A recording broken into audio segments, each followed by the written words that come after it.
Kipps' crowning day was at Lymm. They had organised a water party on the still reaches of the old military canal at Hythe, and they were to picnic by the brick bridge, and afterwards to clamber to Lymm Castle. The host of the gathering, it was understood very clearly, was Kipps. They went a merry party. The canal was only a few inches of water at the shallows, so they went in 3 canoes. Kipps had learnt to paddle, and he did not paddle at all badly. When they landed, young Walshingham, with the simple directness of a brother, abandoned his sister to Kipps and secured the freckled girl, leaving Coote to carry Mrs. Walshingham's light wool wrap. This left the way clear for Kipps and Helen, who encountered the bull. Helen was frightened and Kipps went extremely white, but he was perfectly calm. "You be off," he said. When Helen was well over the stile, Kipps withdrew in good order. Now, suddenly, Kipps was discovered solid. Everyone who stays in Folkestone goes sooner or later to Lymm Castle. And here it was, high out of the world of every day and in the presence of spacious beauty, that Kipps and Helen found themselves agreeably alone. Helen sat fearlessly in an embrasure, and Kipps stood beside her. "I've always been fond of scenery," Kipps said after an interval. "When I see scenery, and things that are beautiful, it makes me feel—" She saw him fumbling for his words.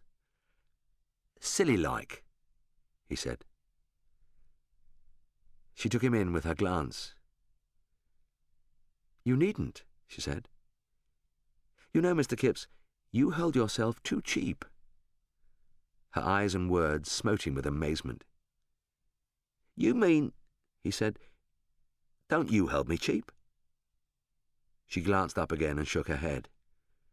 "But, for instance, you don't think of me as an equal, like?" "Why not?" His heart beat very fast. "If I thought it was possible," he said at length, "if I thought I believe I could do anything." He stopped, and she sat downcast and strikingly still. "Miss Walshingham," he said, "is it possible that you care for me at all?" She looked up at him. "I think," she said, "you are the most generous and the most modest of men, and this afternoon I thought you were the bravest." Then she leant close to him. "I hold you," she said, and then whispered, "Dear." "Me?" She laughed aloud. He was astonished beyond measure. "You will marry me?" "Yes," she laughed. Kipps felt like some lowly and righteous man dynamited into bliss. With a certain solemnity, he contemplated himself in the process of slow transformation into an English gentleman. The following day, Kipps called on Mrs. Walshingham, attired in the proper costume for ceremonial occasions in the day. He carried a silk hat, and he wore a deep-skirted frock-coat. His boots were patent leather, and his trousers a dark grey. He had generous white cuffs with gold links, and his grey gloves, one thumb of which had burst when he put them on, he held loosely in his hand. He carried a small umbrella, rolled to an exquisite tightness. He seated himself on a newly recovered chintz armchair and stuck out the elbow of the arm that held his hat. "I know," said Mrs. Walshingham. "I know everything. This is a great thing," she said, "to a mother," and her hand rested for a moment on his impeccable coat sleeve. "A daughter, Arthur," she explained, "is so much more than a son." She was abruptly arrested by the entry of Helen. Helen hung on a pause, perhaps surprised by Kipps' weekday magnificence. Then she advanced with outstretched hand. Both the young people were shy. "I just called round," began Kipps, and became uncertain how to end. "Won't you have some tea?" asked Helen. Among other projects that seemed correct to Kipps at that exalted moment was one of embracing Helen with ardour so soon as the door closed behind her mother. But feeling angular, he just moved his right hand to his moustache. "I bought you a ring today," he said. "You know, I can't hardly believe it." Her face relaxed slightly again. "No?" she said. "Nor I. What I feel is—" He turned. "I don't know things. I'm not good enough. But I'm going to help you. You'll have to help me a fearful lot." She walked to the window. "All these things that trouble you are very little things. If you will let me tell you things—" "I wish you would." "Then I will. You know, there are just a few little things. For instance, you know, you are careless with your pronunciation. You don't mind my telling you?" "I like it," said Kipps. "There's H's." "I know," said Kipps. And then, endorsingly, "Fact is, I know a chap, an actor. He's told me, and he's going to give me a lesson or so." "I'm glad of that." "And then there's dress," said Helen. Kipps became pink. "You mustn't be too dressy. And you must accustom yourself to be more at your ease when you are with people," said Helen. "I'll try," said Kipps, looking rather hard at the teapot. "I'll do my best to try." "I know you will," she said, and laid a hand for an instant upon his shoulder and withdrew it. He did not perceive her caress. "One has to learn," he said. On his return, he sat for a long time at the open window. His eyes rested at last almost reproachfully on the silk hat beside him. "How is one to know?" he asked. He rose up, went across the room to the sideboard, and, standing there, opened and began to read a book called Manners and Rules. So Kipps embarked upon his engagement, steeled himself to the high enterprise of marrying above his breeding. The next morning found him dressing with a certain quiet severity of movement. He was going to New Romney to tell the old people what had happened, and where he stood. And the love of Helen had also given him courage to do what Buggins had once suggested to him as a thing he would do were he in Kipps' place, and that was to hire a motor car for the afternoon. He came to a stop smartly and neatly outside the little toy shop. Both his aunt and uncle came out on the pavement. "Why, it's Artie!" cried his aunt, and Kipps had a moment of triumph. He descended to hand-clasping, removed wraps and spectacles, and the motor driver retired to take an hour off. The two men stood inspecting the machine and impressing the neighbours for a time, and then they strolled through the shop into the little parlour for a drink. "How'd you like that whisky I sent?" asked Kipps, dodging the old familiar bunch of children's pails. Old Kipps became tactful. "It's very good whisky, my boy," said old Kipps, "but dashed if it suits me. I like those cigars. You can send me some more of them cigars." You cannot lead a conversation straight to love, and so Kipps, after a friendly inspection of a rare old engraving, came to the topic of the old people's removal. "We don't want to move in an hurry," said Mrs. Kipps. "If we have a larger house, we shall want a servant, and I don't want no girls in the place laughing at me." They pursued meandering fancies about the topic of their future settlement for a space, and Kipps became more and more hopeless of any proper conversational opening that would lead to his great announcement. It seemed to Kipps the only thing to do was to go out into the town for a stroll. His steps led him out of the high street towards the church, and he leant for a time over the gate that had once been the winning post of his race with Anne Pornick. Abruptly, a fine, full voice from under his elbow shouted, "What ho, Art!" And behold, Sid Pornick was back in his world. He was oddly changed, and yet oddly like the Sid that Kipps had known. He had quite a new voice, loud and a little hard, and his upper lip carried a stiff and very fair moustache. Kipps shook hands. "I was just thinking of you, Sid," he said. "Just this very moment, and wondering if ever I should see you again. Ever. And here you are." "One likes a look around at times," said Sid. How are you, old chap? All right, said Kipps. I just been left— You aren't changed much, interrupted Sid. Ain't I? Said Kipps, foiled. I knew your back directly I came round the corner. Kipps looked Sid in the face. You got a moustache, Sid, he said. I suppose you're having your holidays, said Sid. Well, partly.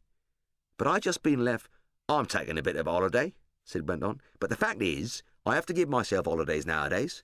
I've set up for myself. Not down here. No fear. I'm not a turnip. I've started in Hammersmith. Manufacturing. Engineer. Manufacture bicycles. He clapped his hand to his breast pocket and produced a number of pink handbills. He handed one to Kipps. That's our make. My make, to be exact. The Red Flag. See? Come down to look at the old place a bit, said Sid.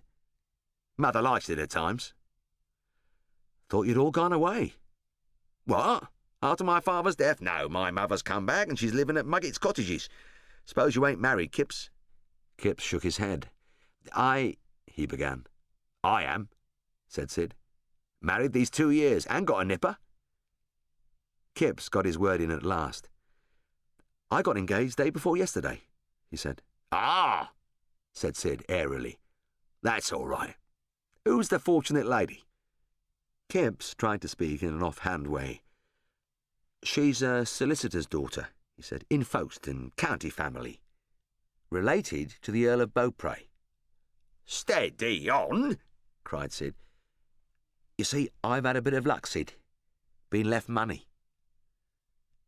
Sid's eye travelled instinctively to mark Kipps' garments. How much? He asked. About 1,200 a year. Lord, said Sid, with a note of positive dismay. My grandfather it was, said Kipps. Sid shook hands with an unreal heartiness and said he was jolly glad. I wonder what you will do with all that money. I wonder if you will do any good. You should hear Master Man. He'd tell you things. Suppose it came to me, what should I do? Start an overnight profit-sharing factory, perhaps, or a new socialist paper? We want a new socialist paper. I must be getting onto my motor, said Kipps at last. What? Got a motor? No, said Kipps apologetically. Only job for the day. How much? £5. Keep 5 families for a week. When Kipps came to reflect upon his afternoon's work, he had his first inkling of certain comprehensive incompatibilities lying about the course of true love in his particular case. He had felt, without understanding, the incongruity between the announcement he had failed to make and the circle of ideas of his aunt and uncle. Kipps was unprepared for the unpleasant truth that the path of social advancement is and must be strewn with broken friendships. From the day at Lymm Castle, his relations with Helen had entered upon a new footing. Now that period of standing humbly in the shadows before the shrine was over, and the goddess, her veil of mystery flung aside, had come down to him and taken hold of him. She had kissed him thrice, whimsical upon the brow, and he had never kissed her at all. She found his simple willingness a very lovable thing. Indeed, she liked him more and more, but his upbringing and his associations had been, she diagnosed, awful. They were going along the front of the Leas to see a school play in Sandgate, when Chitterlow loomed up into the new world. "What ho!" said he at the sight of Kipps. "Hello, Chitterlow," said Kipps, a little awkwardly. Chitterlow hesitated. "Half a mo, my boy," he said, and arrested Kipps by extending a large hand over his chest. "About that play." "How about it?" said Kipps, acutely aware of Helen. "It's all right," said Chitterlow. "You needn't tell everybody, but I think it's coming off. However, I mustn't detain you now." "Right you are," said Kipps. "That," said Kipps, with an elusive movement of the head, "was Chitterlow." "Is he a friend of yours?" "In a way." "You must tell me all about Chitterlow. Now." The explanation began. "Of course," said Kipps. "In a sort of way, it was him that helped me to my money." Helen was silent for a space, and when she spoke, she went off at a tangent. "We shall live in London soon," she remarked. "It's only while we are here." All that declining summer, Kipps was the pupil lover. Presently, thoughts of London took up a large part of Helen's conversation. When Helen spoke of London, a brooding look came into her eyes. Already it seemed they had the nucleus of a set. Coote studied Kipps' character immensely. He would discuss him with his sister, with Mrs. Walsingham, with the freckled girl, with anyone who would stand it. "Of course, down here," said Coote to Kipps, "one doesn't see much of it. But there's local society. It has the same rules. Calling and all that." "Precisely," said Coote. The boundary of society was admittedly very close to Coote and Kipps, and a leading solicitude of the true gentleman was to detect clearly those beneath him and to behave towards them in a proper spirit. The occasion to practice this came one early closing night, when Kipps was sitting in a canopy chair near the bandstand. As Kipps lounged back in his chair, there came a rude rap at the canvas back, and the voice of Pierce. "It's nice to be a gentleman," said Pierce, and swung a penny chair into position, while Buggins appeared, smiling agreeably on the other side. "It's all right," said Buggins, surveying Kipps. "Hello, Buggins," said Kipps, not too cordially. "How goes it?" "All right. Holidays next week." Kipps became aware of Coote at hand. Coote nodded rather distantly to Pierce. "Hope I haven't kept you waiting, Kipps," he said. "I kept a chair for you," said Kipps, and removed a guardian foot. "But you've got your friends," said Coote. "Oh, we don't mind," said Pierce cordially. "The more the merrier. And why don't you get a chair, Buggins?" Buggins shook his head in a sort of aside to Pierce, and Coote coughed behind his hand. "Been kept late at business?" asked Pierce. Coote turned quite pale and pretended not to hear. He addressed himself to Kipps directly and exclusively. "I'm rather late," he said. "I think we ought almost to be going on now." Kipps stood up. "That's all right," he said. "Which way are you going?" said Pierce, standing also. For a moment Coote was breathless. "Thank you," he said, and gasped. Then he delivered the necessary blow. "I don't think we're in need of your society, you know," and turned away. Kipps found himself falling over chairs and things in the wake of Coote, and then they were clear of the crowd. But you must not imagine that the national ideal of a gentleman, as Coote developed it, was all a matter of deportment and selectness. There is a serious side, a deeper aspect of the true gentleman. Charitable as one may be, one must admit that there are people who do things, impossible things, people who place themselves out of it in countless ways. And against these, society has invented a terrible protection for its coterie: the cut. The cut is no joke for anyone. It is excommunication. It never dawned upon Kipps that he would one day have to face this terrible front. Yet so it was to be.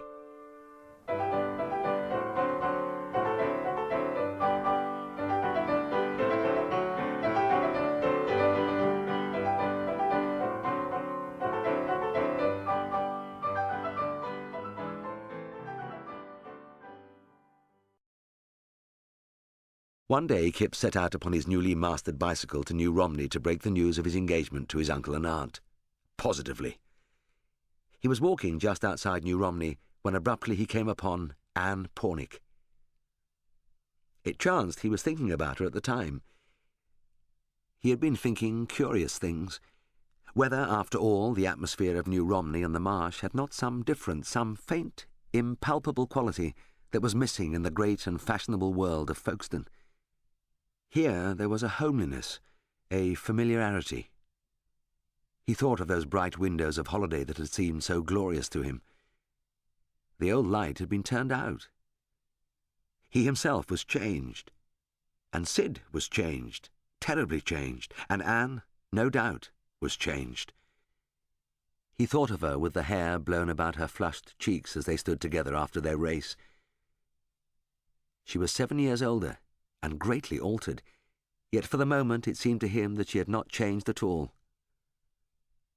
"Anne," he said, and she, with a lifting note, "It's Aunt Kipps." She was as pretty as she had promised to be, her blue eyes as dark as his memory of them, and with a quick, high colour. She looked soft and warm and welcoming. "It's Aunt Kipps," she said. "You got your holidays?" It flashed upon Kipps that Sid had not told her of his great fortune. "I'm taking a bit of a holiday," he said. "So am I," said Anne. "You been for a walk?" asked Kipps. She showed him a bunch of wayside flowers. "You got a moustache," said Anne. Kipps blushed. Presently they came to the bifurcation of the roads. "I'm going down this way to Mother's cottage," said Anne. "I'll come a bit your way, if I may." In New Romney, social distinctions that are primary realities in Folkestone are absolutely non-existent, and it seemed quite permissible for him to walk with Anne. "You remember that half-sixpence, what we cut together?" "Yes." "I got it still." She hesitated. "You got yours, Artie?" "Rather," said Kipps. "What do you think?"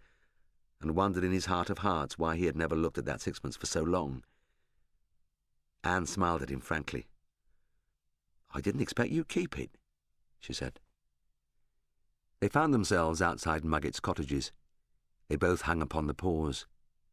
Anne took a plunge. "Do you often come to New Romney?" she asked. "I ride over a bit at times," said Kipps. Anne held out her hand. "I'm glad I've seen you," she said. They looked at one another. "I'm awful glad to see you again." Soon afterwards he was engaged in a singularly absent-minded conversation with his uncle about the usual topics. But the next morning, and at intervals afterwards, he found himself thinking of Anne. Anne the bright, the desirable, the welcoming. And within 2 days he was talking to Anne again. He had met her in the High Street, and almost on the spur of the moment had boldly proposed a walk, for the sake of old times. "I don't mind," said Anne. Her consent almost frightened Kipps. "Let's go that way behind the church," said Kipps, and presently they found themselves drifting seaward in a mood of pleasant commonplace. He began to talk, and Chitterlow standards resuming possession of him, he said he had never forgotten her. "I never forgotten you either, Artie," she said. "Funny, isn't it?" It impressed Kipps also as funny. Then he looked up, and there were her lips. They came upon a beach and sat down on a tumbly, pebbly place. "Anne," he whispered, and put an arm that quivered about her. She was mute and unresisting, and, as he was to remember, solemn. He turned her face towards him and kissed her lips, and she kissed him back again.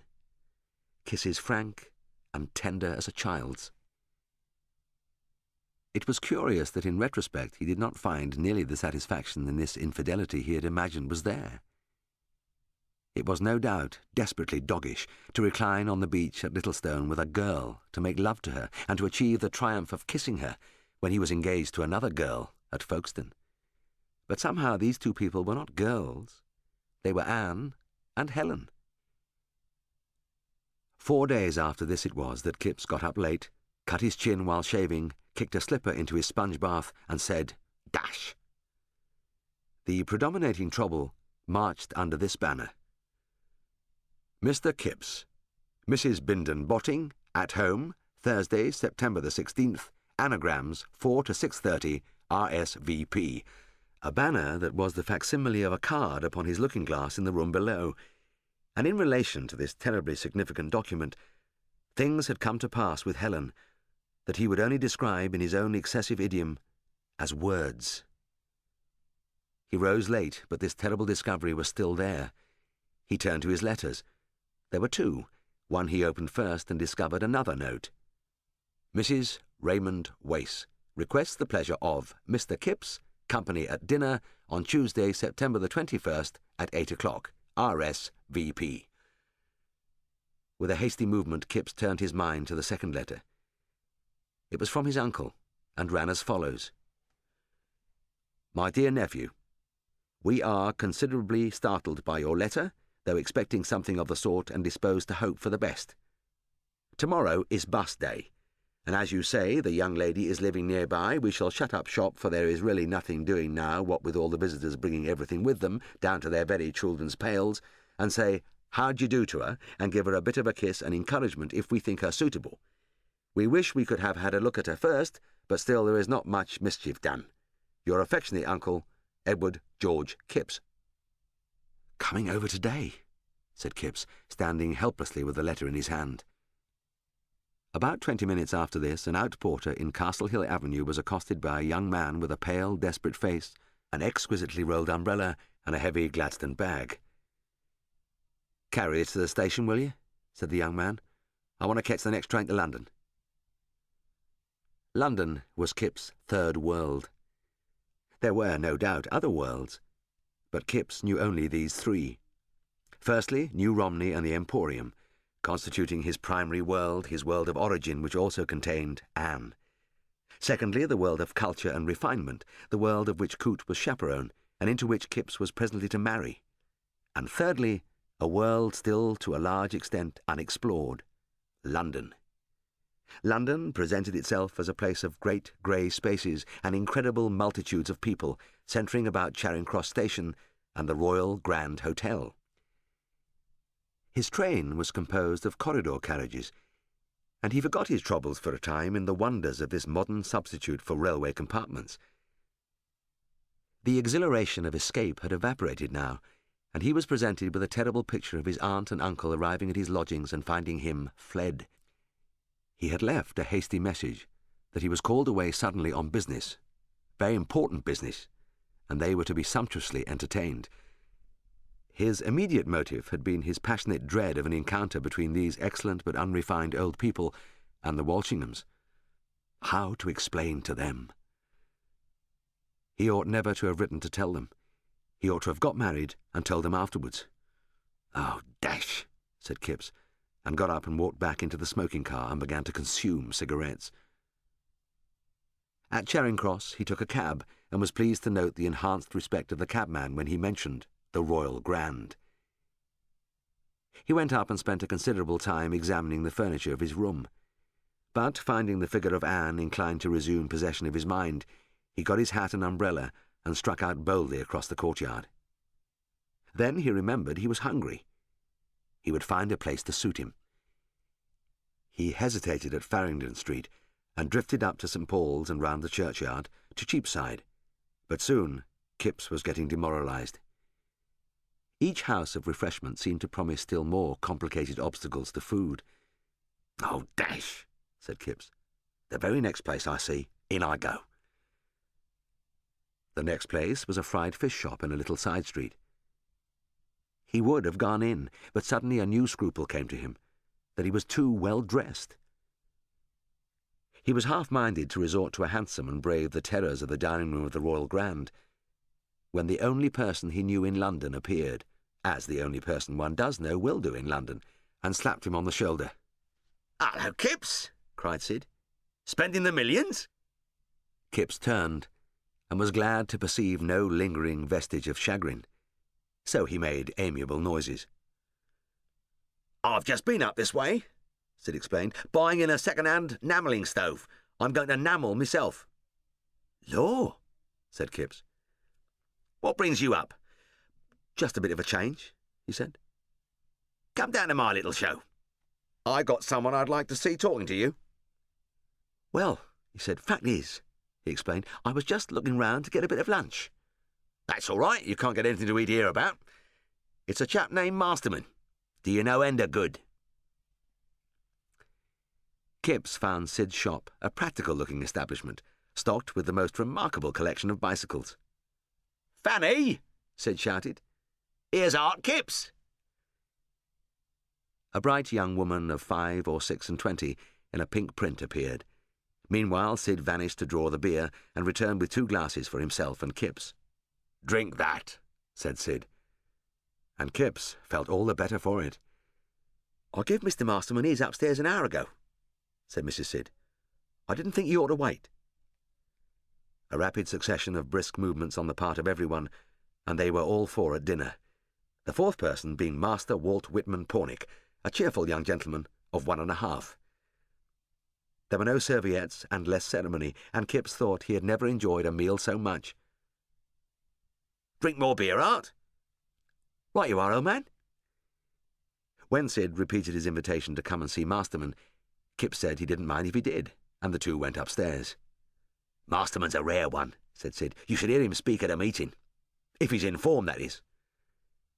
He rapped and went into a large, untidy room. "This is Kipps," he said. "You know, the chap I told you of. With 1,200 a year." Masterman sat gnawing an empty pipe. "Glad to see you," he said. "Sit down and make yourself at home.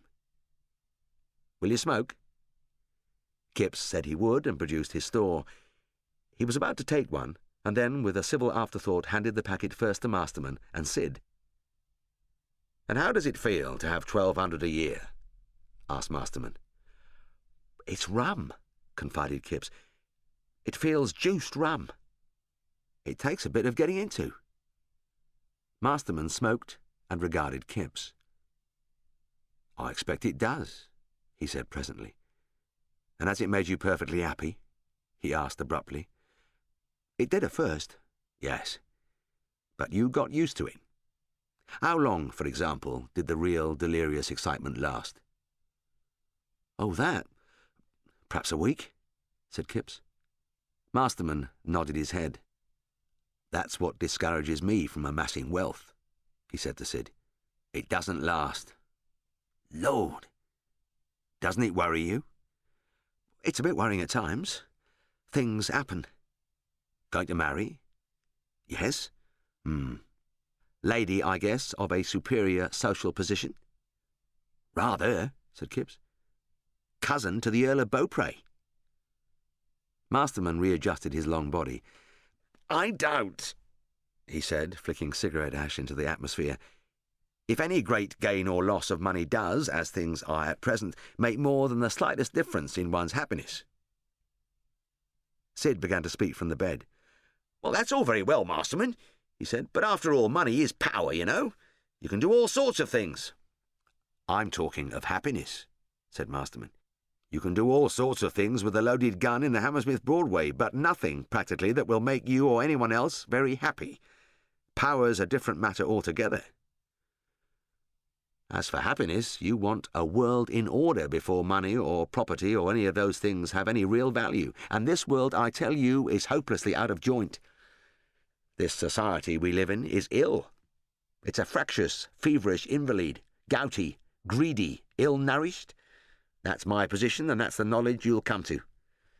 I'm not even greedy any more. My egotism's at the bottom of a pond with a philosophical brick round its neck. The world is ill. My time is short, and my strength is small. I'm as happy here as anywhere. You've had the opportunity of sampling 2 grades of society, and you don't find the new people you're among much better or any happier than the old?" "No," said Kipps reflectively. "No. I haven't seen it quite like that before, but no, they're not. And you might go all up the scale and down the scale and find the same thing. There's no fine living left in the world, so what's the good of climbing?" "Hear, hear," said Sid. "It's true," said Kipps. "It's we've got to make it better," said Sid, and looked at Kipps. "Ah, Sid's an optimist," said Masterman. "So are you, most times," said Sid. "Frankly," said Masterman, "frankly, I think this civilization of ours is on the topple." "There's socialism," said Sid. "There's no imagination to make use of it." "We've got to make one," said Sid. "In a couple of centuries, perhaps," said Masterman. Kipps was moved to speak. "I've never rightly got the hang of this socialism," he said. "What's it going to do like?" They had been imagining that he had some elementary idea in the matter, but as soon as he had made it clear that he hadn't, Sid plunged at exposition, and in a little while Masterman, abandoning his pose of the detached man ready to die, joined in. "Today," he said, "the world is ruled by rich men. They may do almost anything they like with the world. And what are they doing? Laying it waste. Our multitudes of poverty increase, and this crew of rulers make no provision. Look at the fraud they have let life become. The miserable mockery of the hope of one's youth. What have I had? I found myself at 13 being forced into a factory like a rabbit into a chloroformed box. 13, when their children are babies. Monotony and toil, and then death. So I fought. At 13. I got out at last. Somehow," he said quietly. "For a bit. Some of us get out by luck, some by cunning, and crawl onto the grass, exhausted and crippled, to die. I worked all day and studied half the night, and here I am with the common consequences. Beaten. And never once have I had a fair chance. Never once." He glared at Kipps, his face flushed deep. There was a sound of tea things rattling upon a tray outside the door, and Sid rose to open it. Mrs. Sid came into the room, and she marked the flush upon Masterman's face. "Been talking socialism?" she said, a little severely.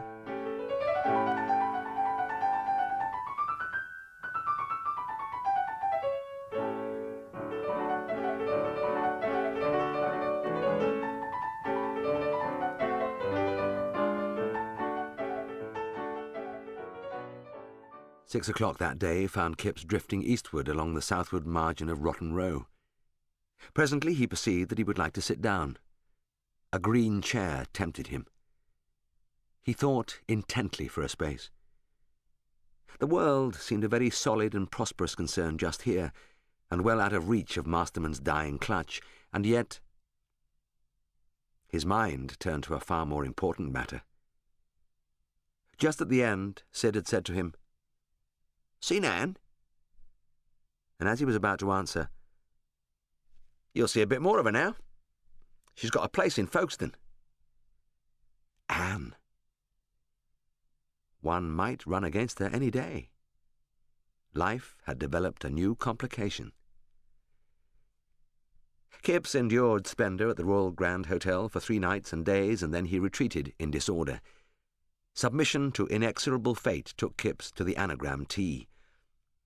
He went to the house a little pale but quite self-possessed. He took a turn while some people went in, and then faced it manfully. The door opened and revealed Anne. "Law," said Anne. "Anne," said he in a low tone, and then, "Fancy." The eldest Miss Botting knew Kipps was the sort of guest who requires nursing, and she handed Kipps forward to the drawing-room, and there he encountered Helen, looking unfamiliar, in an unfamiliar hat. She astonished him. She didn't seem to mind in the least his going to London. She held out a shapely hand and smiled encouragingly. The second Miss Botting accosted them. "Take an anagram," she said, and boldly pinned one of these brief documents to Kipps' lapel. He found himself being introduced to people, and then he was in a corner with a short lady in a big bonnet. "Very hot," said this lady. "Very hot indeed. Hot all the summer. Remarkable year." Anne fluttered past the open door. Her eyes met his in amazed inquiry. Kipps felt dreadfully out of it with regard to all these people, and dreadfully in it with Anne. And suddenly the smouldering fires of rebellion leapt to flame again. These were a rotten lot of people, and the anagrams were rotten nonsense, and he, Kipps, had been a rotten fool to come. Then he knew what he was going to do. He was going to get out of it all. He found himself close by Helen. "I'm off," he said, and she gave him the briefest glance. She did not appear to hear him. He was in a curtained archway, and Anne was before him carrying a tray supporting several small sugar bowls. he was moved to speech. "What a lot," he said, and then mysteriously, "I'm engaged to her." He indicated Helen's new hat. Anne stared at him helplessly, borne past in the grip of incomprehensible imperatives. Why shouldn't they talk together? Then his hostess was upon him. "But you're not going, Mr. Kipps," she said. "I must," he said. "I got to." "But, Mr. Kipps—" Anne appeared and hovered behind him. "I got to go," said Kipps. "Of course, if you must go." Mrs. Botting turned with a certain offended dignity, and Anne, in a state of flushed calm, came forward to open the door. "I'm very sorry," he said.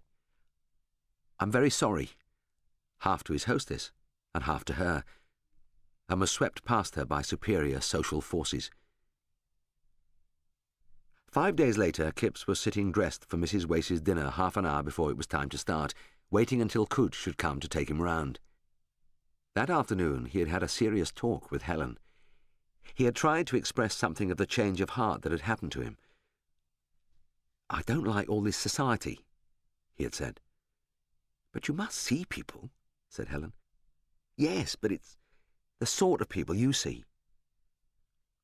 "You'll get used to it all very soon," said Helen, helpfully. As he sat meditating over that interview and how he would never see Anne any more, the housemaid entered with a little package, a small square envelope for Arthur Kipps, Esquire. "A young woman left this, sir," said the housemaid. He waited till the door had closed behind the girl, and then, with a curious feeling of increasing tension, tore the envelope open. It was Anne's half-sixpence. The dinner came to a crisis so far as Kipps' emotions were concerned, with Mrs. Bindon Botting's talk about servants. But before that, there had been several things to perturb and disarrange his social front. What exercised him much was to discover Helen quite terribly in evening dress.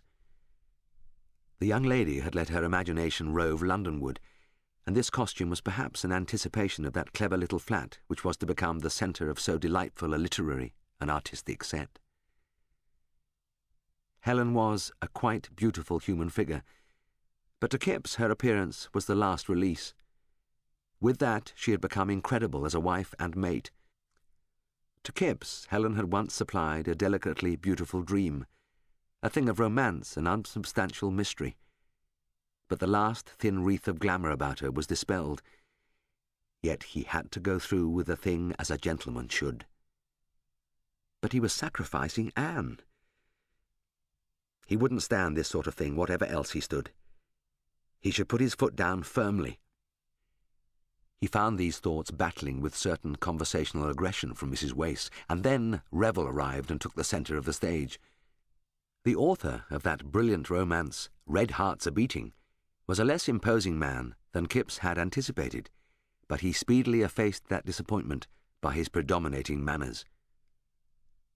From the earliest spoonful of soup, it became evident that Revel considered himself responsible for table talk, and before the soup was over it was almost as manifest that Mrs. Bindon Botting inclined to consider his sense of responsibility excessive.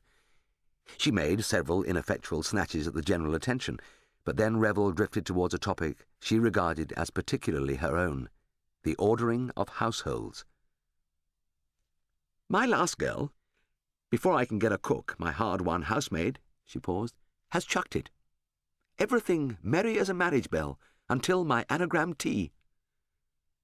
Kipps jabbed his lip with his fork rather painfully. "Whether anagrams might not have offended the good domestic's moral code, you never can tell. We made inquiries. No, she must go." Kipps clattered with his knife and fork. "It's love," said Mrs. Botting. "What else can it be?" Kipps put down his knife and fork. For once in his life he had distinctly made up his mind on his own account. About 9:30 that night there came a violent pull at the bell of Mrs. Bindon Botting, and a young man in a dress suit and other marks of exalted social position stood without. The door opened, revealing Anne. At the sight of Kipps her colour vanished. "Anne," said Kipps, "I want to speak to you." "This ain't the door to speak to me at," said Anne. But Anne, that's my door down there. Basement after 9. Them's my hours. I'm a servant. You got your friends, and I got mine, and you mustn't go talking to me. But Anne, I want to ask you. Someone appeared in the hall behind Anne. Not here, said Anne. Don't know anyone of that name. And she slammed the door in his face. The basement door opened and Kipps came into the kitchen. He struggled for speech. Here, he said, and held out 2 half-sixpences. Anne stood behind the kitchen table. He could see she had indeed been crying. Well, she said, I kept it all these years. You kept it too long. His mouth closed and his flush died away. Look here, Anne, said Kipps. I've been a fool. They stared into each other's miserable eyes. Anne, he said, I want to marry you. Anne clutched the table edge. You can't, she said faintly. I must. You got to marry me, Anne. You can't go marrying everybody. You're engaged to that lady. You can't be engaged to me. I don't want to be engaged to you. I want to be married to you, see? Right away. Come right off to London and marry me, now. What do you mean? I mean, come right off and marry me now before anyone else can. See? In London? In London. They stared at one another again. I couldn't, said Anne. It wouldn't be right towards her. It isn't her you've got to think about, Anne. It's me. You haven't treated me properly, Auntie. You didn't ought to have... I didn't say I had, he interrupted. I'm all wrong. I got myself all tied up and made a fool of myself all round. Anne, will you come? Silence. If you don't answer me, and I'll go right out now. He turned doorward passionately as he spoke, with his threat incomplete. I'll go, he said. I haven't a friend in the world. All I know is I can't stand nothing in the world any more. He choked. A pier, he said. He fumbled with the door latch. Artie? Said Anne sharply. He turned about and the two hung white and tense. I'll do it, said Anne. Don't go. And she held out her arms, weeping, and they clung close to one another. Oh, I've been so miserable, cried Kipps. Now imagine them fleeing through our complex and difficult social system in a first-class carriage, and then in a four-wheeler through the multitudinous swarming London streets to Sid. Kipps paid the cabman in a manner adequate to the occasion and turned to his prospective brother-in-law. Me and Anne, he said, we're going to marry. But I thought, began Sid. Kipps motioned him towards explanations in the shop. It's no good my arguing with you, said Sid, smiling delightedly as the case unfolded. You've done it now. And Masterman, being apprised of the nature of the affair, descended slowly in a state of flushed congratulation. I never thought you'd have the originality. I thought about what you said, said Kipps. I wonder what I said, said Masterman. They spent the days before their marriage in a number of agreeable excursions together, and one day they went early to have a good long day at the Crystal Palace. It was later in the day, and upon a seat in the presence of the green and gold labyrinthodon that looms so splendidly above the lake, that the Kippses fell into talk about their future. I shall offer an apology, and I shall offer a brother damages. It's a lark, our marrying. It's curious how things come about. I'd like to have a house of my own, said Anne. I've often thought, being in service, how much I'd like to manage a house of my own. We don't want no servants. You'll have to have a servant, said Kipps. I might get a young girl, said Anne, and bring her up in my own way. Kipps left the matter. We'll have a quiet little life. We'll just have a sensible little house and sensible things. We'll be as right as anything, Anne. No socialism, said Anne, starting a lurking doubt. No socialism, said Kipps. Just sensible, that's all. and in due course these two simple souls married, and Venus Urania, the goddess of wedded love, who was indeed a very great and noble and kindly goddess, bent down and blessed their union. Honeymoons and all things come to an end, and you see at last Mr. and Mrs. Arthur Kipps descending upon the Hythe platform, coming to Hythe to find that nice little house. It is all very well to sit in the sunshine and talk of the house you will have, and another altogether to achieve it. Our world today is a meanly conceived one. It is only an added meanness to conceal that fact. For one consequence, it has very few nice little houses. Commonly, the houses were too big. The Kippses, you see, thought they were looking for a reasonably simple little contemporary house, but indeed they were looking either for dreamland or 1975 AD or thereabouts, and it hadn't come. But it was a foolish thing of Kipps to begin building a house. "I'm going to build a house, Anne." "Eh?" said Anne, suddenly as if awake. "And you know, we might really make rather a nice little house out of it, like we want." The architect, who was a brother of Pierce's friend, sat at the dining-room table and maintained a demeanour of impressive woodenness. "And what accommodation will you require?" he asked, to which Anne, who had followed his every movement with the closest attention and deepening dread, replied, "Cupboards." The architect wrote it down. There followed a most interesting discussion upon house-building in which Kipps played a minor part. Subsequently, the architect wrote to say that he found in his notebook very full and explicit directions for bow windows to all rooms, for bedrooms, etc., but nothing whatever about drawing-room, dining-room, library, or study, or approximate cost, and he awaited further instructions. "We're not going to let," said Anne. "Consequently, we don't want so many rooms. I think I'd like a little bit of a study." It was only after they had talked to the architect again and seen how scandalised he was at the idea of not having a drawing-room that they consented to please him. "Fancy, Anne," Kipps said, not too buoyantly, "having a little house of our own." "It won't be a little house," said Anne. "Not with all them rooms." When Kipps returned from seeing his uncle one day, he found Anne standing by the table, looking with an expression of comprehensive disapproval at the 3 plans. "You don't like them plans?" hazarded Kipps. "No, I don't, Artie." "We've got to build something now. It's a decent size, of course." "Look at the cleaning. 3 servants will be lost in that house, Artie." "We've got to keep up our position anyhow," said Kipps, turning towards her. "It stands to reason, Anne, we've got a position.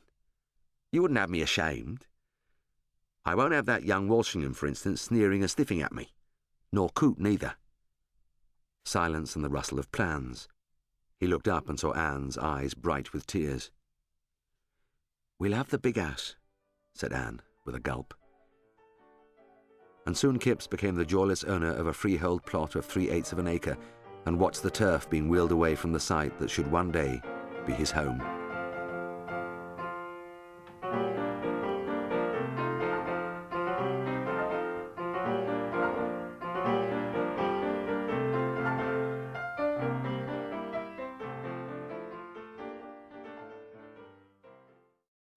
The Kippses sat at their midday dinner table amidst the vestiges of rhubarb pie and discussed a postcard the 1 o'clock post had brought.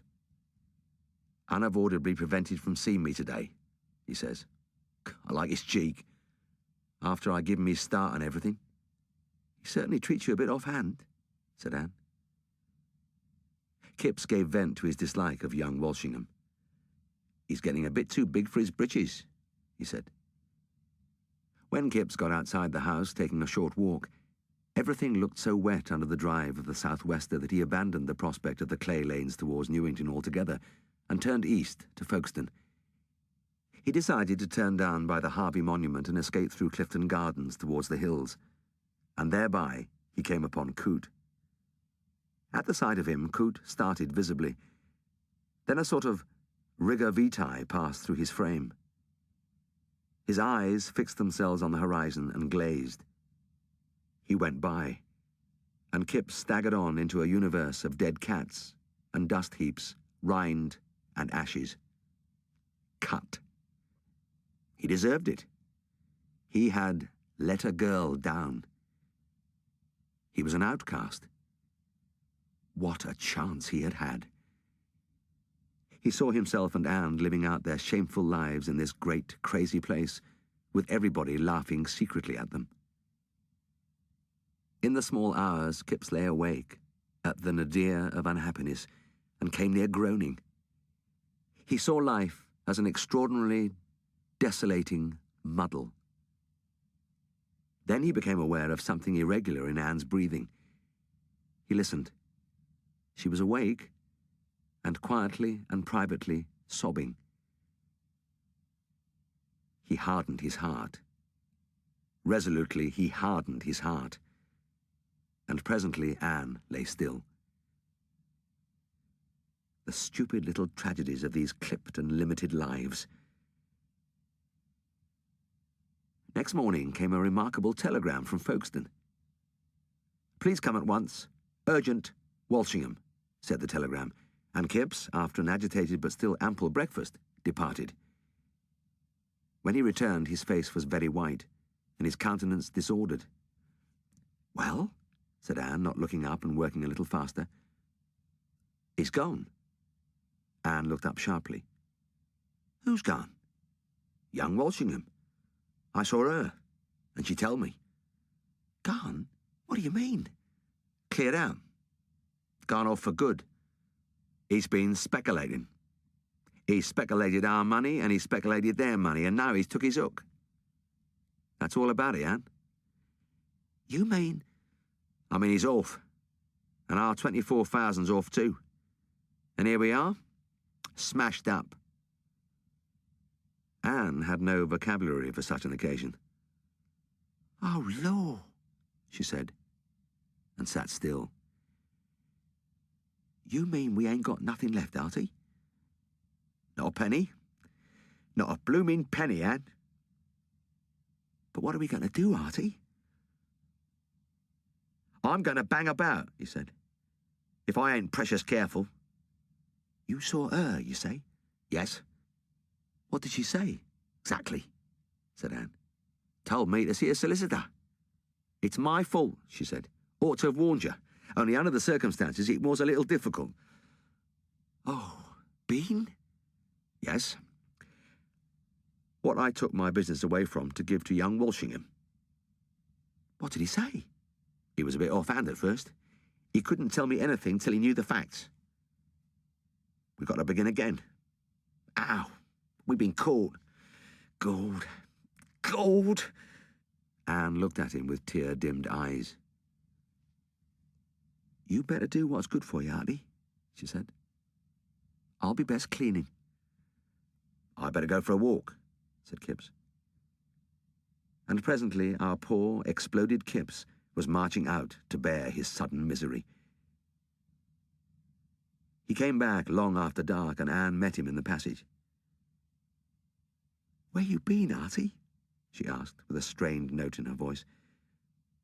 "I've been walking and walking, trying to tire myself out. All the time I've been thinking, what shall I do?" "I didn't know you meant to be out all this time." Kipps was gripped by compunction. "I didn't mean to frighten you, Anne. I kept thinking after all I've been cross to you and a fool about things, but—" His voice shook to pieces.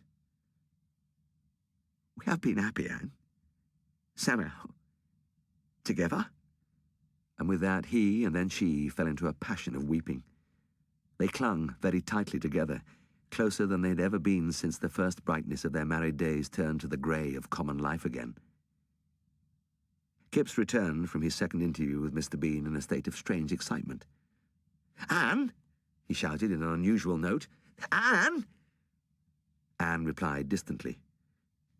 "Something to tell you," said Kipps. "Something new." "Anne," he said, going before her into the little dining room.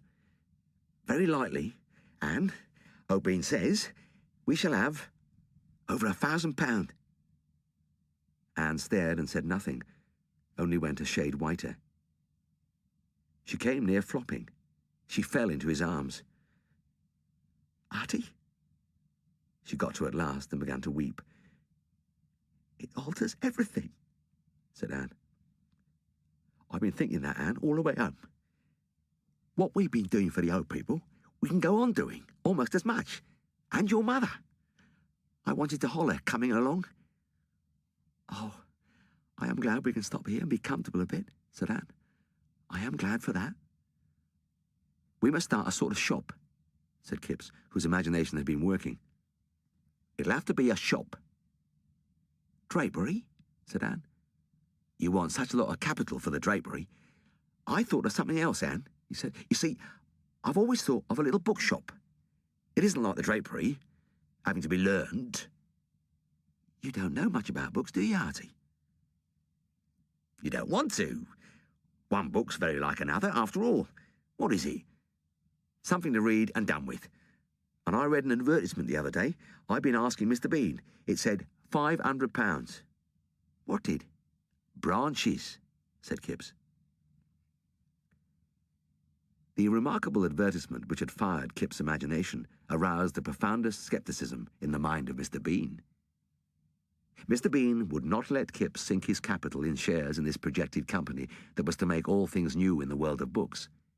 But he could not prevent Kipps becoming one of their associated booksellers, and so, when presently it became apparent that an epoch was not to be made, and the Associated Booksellers Trading Union Limited receded and dissolved and vanished, Kipps remained floating undamaged in this interestingly uncertain universe as an independent bookseller.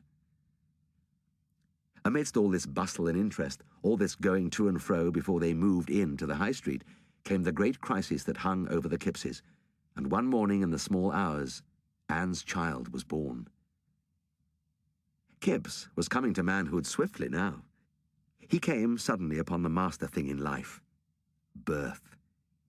He passed through hours of listening, and then there was put into his arms something most wonderful, a weak and wailing creature, incredibly heart-stirringly soft and pitiful, with minute, appealing hands that it wrung his heart to see. And this marvel was his son. Kipps was far too much preoccupied with his own life to worry about the further exploits of Chitterlow. Then one morning, as our bookseller was dusting round before breakfast, Chitterlow appeared suddenly in the shop doorway. Kipps was amazed to his uttermost. "It's Chitterlow," he said at last, standing duster in hand. Then suddenly Chitterlow's features were convulsed, and he was weeping. "Oh, Kipps, good old Kipps, my play, he sobbed, clutching at his friend's arms. "My play, Kipps, you know, it's a success, my dear chap. It's a big success. I had to tell you," he said, gulping. Kipps stared in commiseration of such success. "I had to come and tell you. I had to astonish someone. I never saw a first night go so fast. Everything they laughed at." His words multiplied, his importance increased, and in a little while he was restored to something of his old self. He came into the breakfast room, shook hands with Mrs. Kipps, sat down, and immediately got up again. "You won't mind my not sitting down, Mrs. Kipps. I couldn't sit down for anyone. It's you I'm thinking of, more than anyone. And all old pals and good friends. It means wealth. It means money, hundreds and thousands." He discussed the possibility of a country house, of a flat in Westminster or a house in the West End. Into this deluge came the Daily News like a gleam of light, and it had a column, a whole column, of praise. Chitterlow departed in a whirl, to secure a copy of every morning paper. Anne and Kipps regarded that receding happiness in silence. "I am glad," said Anne at last, speaking with a little sigh. "So am I," said Kipps with emphasis. "For if ever a feller has worked and waited, it's him." "Very likely it's true," said Anne, a little wistfully. "What's true?" "About all that money coming." Kipps meditated. "Well, I don't see why it shouldn't be. But we'll keep on the shop. I haven't much trust in money after the things we've seen." That was 2 years ago, and, as the whole world knows, the pestered butterfly is running still. It has made the fortune of a once declining little theatre in the Strand, and Kipps, for all that Chitterlow is not what one might call a businessman, is almost as rich as he was in the beginning. He sat in the little kitchen out behind the bookshop and philosophised, and smiled while Anne gave Arthur Waddy Kipps his evening tub before the fire. "Daddy's got a cheque," said Arthur Waddy Kipps, emerging for a moment from the towel. "He's got hold of everything," said Anne. "You can't say a word." "Dad got a cheque," this marvellous child repeated. "Yes, old man, I got a cheque, and it's got to go into a bank for you, against when you got to go to school, see? So you'll grow up knowing your way about a bit." "Dad has got a cheque," said the wonder son, and then gave his mind to making mighty splashes with his foot. Every time he splashed, laughter overcame him, and he had to be held up for fear he should tumble out of the tub in his merriment. Finally he was towelled to his toe-tips, wrapped up in warm flannel and kissed, and carried off to bed by Anne's cousin and lady help Emma. And then, after Anne had carried away the bath into the scullery, she returned to find her husband with his pipe extinct and the cheque still in his hand. £2,000, he said. "It's dash rum. What have I done to get £2,000, Anne?" "What haven't you not to?" said Anne. He reflected upon this view of the case. "I shan't never give up this shop," he said at last. "We're very happy here," said Anne. "Not if I had £50,000. "No fear," said Anne. "You got a shop," said Kipps, "and you come along in a year's time and there it is. But money, look how it comes and goes. There's no sense in money.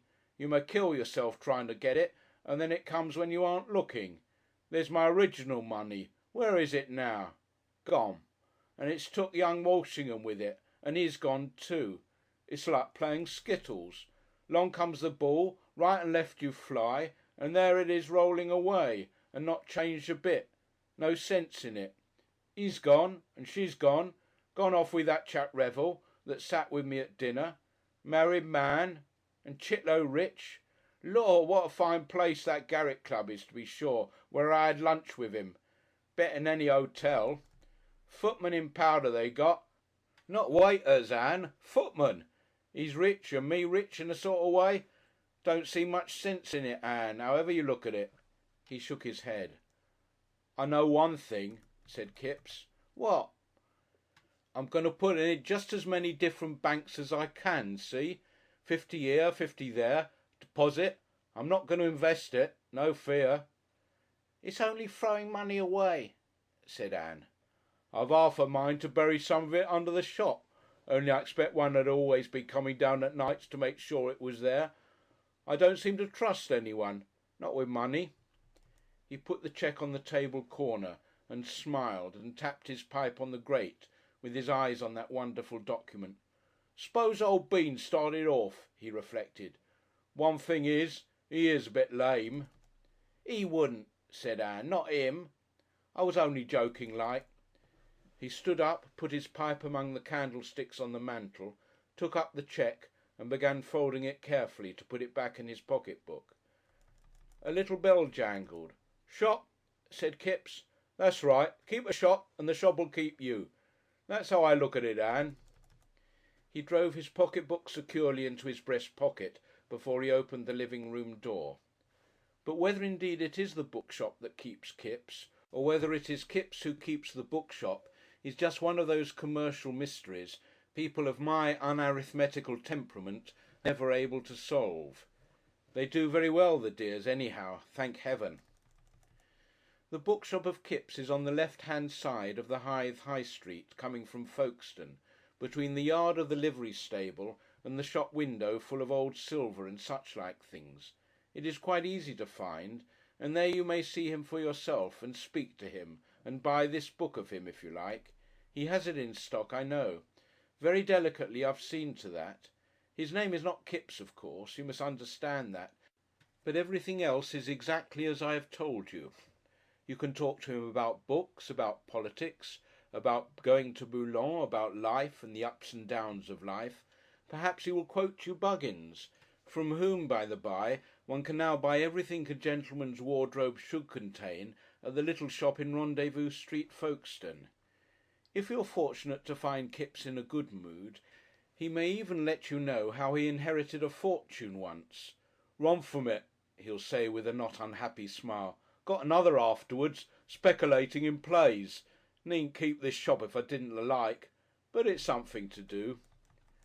Or he may be even more intimate. "I seen some things," he said to me once. "Rather. Life. Why, once I 'loped. I did really." Of course you will not tell Kipps that he is Kipps, or that I have put him in this book. He does not know. And, you know, one never knows how people are going to take that sort of thing. I am an old and trusted customer now, and for many amiable reasons I should prefer that things remained exactly on their present footing.